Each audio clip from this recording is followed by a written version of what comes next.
बिस्मिल्लाहिर्रहमानिर्रहीम अस्सलाम वालेकुम। इंशाल्लाह मेरे सब बहन भाई ठीक ठाक होंगे। अल्लाह ताला तुहानू सारिਆਂ ਨੂੰ खुश रखे, आबाद रखे, हंसता मुस्कुराता रखे। ਅੱਜ मैं बना रही हाँ चावल ते दाल दी खिचड़ी। मूंग दी दाल ते चावल दे नाल खिचड़ी बना रही हाँ, जिहड़ी बच्चों को बहुत ही ज़्यादा पसंद होंदी है ते मरीज़ों वास्ते खास तौर पर बनाई जाती है। तो इंशाल्लाह तुहानू अज दी वीडियो बहुत ही ज़्यादा पसंद आएगी। अगर कोई मेरे चैनल ते नया आया है तो प्लीज़ मेरे चैनल को सबसक्राइब कर लो, तो वीडियो को लाजमी लाइक भी किया करो तो कमेंट भी किया करो। तो आज खिचड़ी बना रहे हैं। खिचड़ी बनाने के लिए घी डाल लेंगे पहले सबसे। तो यहाँ पर मैंने आधा कप घी डाला है। हुण इहदे विच प्याज पा देंगे। एक अदद प्याज कट लिया, स्लाइसिस बना लेने। तो प्याज नूं हल्का जा फ्राई करांगे, थोड़ा जा गोल्डन फ्राई कर लवांगे, बहुत ज़्यादा फ्राई नहीं करांगे। तो गोल्डन फ्राई हो गया। हुण इहदे विच लसन ते अदरक दा पेस्ट पा लांगे आधा चम्मच, क्योंकि जिहड़ी खिचड़ी हुंदी है बच्चों वास्ते या मरीज़ों वास्ते बना रहे होंगे, इहदे वास्ते बहुत ज़्यादा तेज़ मसाले नहीं चाहिए होंगे। इस वास्ते इहनूं आपां एक चम्मच ज़ीरा लिया है, थोड़ा जिहा कालियां मिर्चां, 4 मैंने लाल मिर्चें ली हैं और दारचीनी, और 4 मैंने लिए हैं लौंग। इन्हां सारिਆਂ ਨੂੰ थोड़ा जा फ्राई कर लवांगे। खड़े मसाले जिहड़े ने इन्हां ਨੂੰ हल्का जा फ्राई करांगे। थोड़ा जा फ्राई करन तो बाद इहदे विच पा देंगे टमाटर।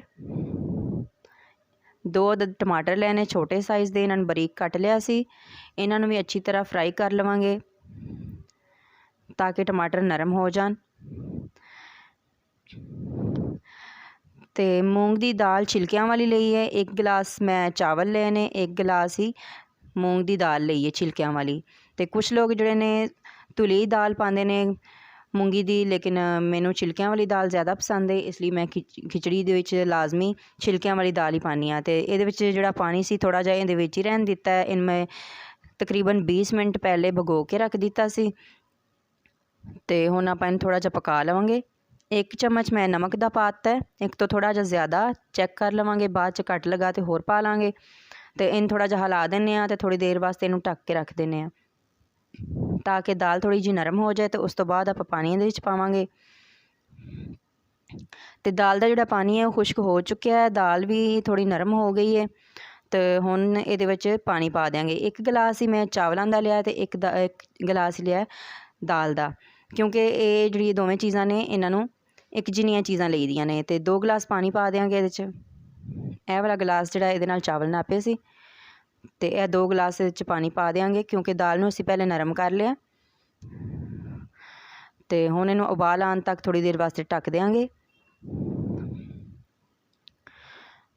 तो तुसीं मैनूं सारे बहन भाई दसना कि तुहानूं खिचड़ी किहड़ी वाली पसंद है, मूंग दी छिलकियां वाली दाल पसंद है या धुली हुई दाल पसंद है या मसूर दी दाल। तो पानी नूं उबाल आ चुका है। हुण इहदे विच पा देंगे चावल। चावल भी 20 मिनट पहले भगो के रख दिते सी।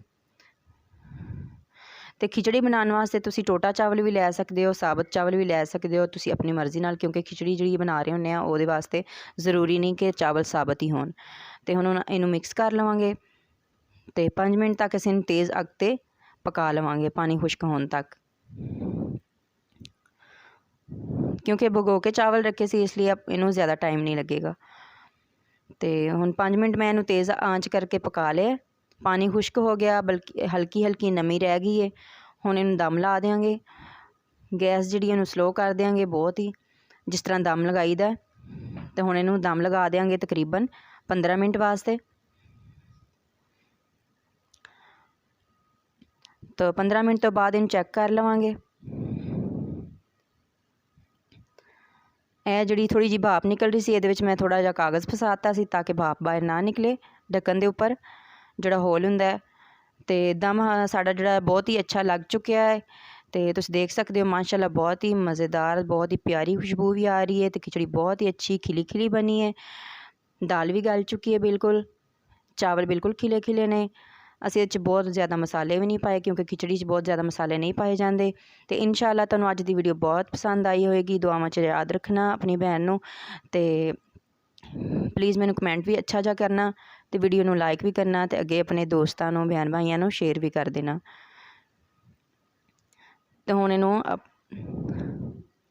बच्चों को खाने वास्ते दे देंगे। इंशाल्लाह तुहानूं बहुत ही ज़्यादा अच्छी लगेगी। तुसी भी बनाना, अगर किसी ने नहीं बना के खाधी, पहली दफ़ा किसी ने नहीं बनानी है तो लाजमी ट्राई करना। दुआवां च याद रखना। अल्लाह हाफिज़। इंशाअल्लाह कल एक और वीडियो लैके आवांगे बहुत ही अच्छी। अस्सलाम वालेकुम। अल्लाह हाफिज़।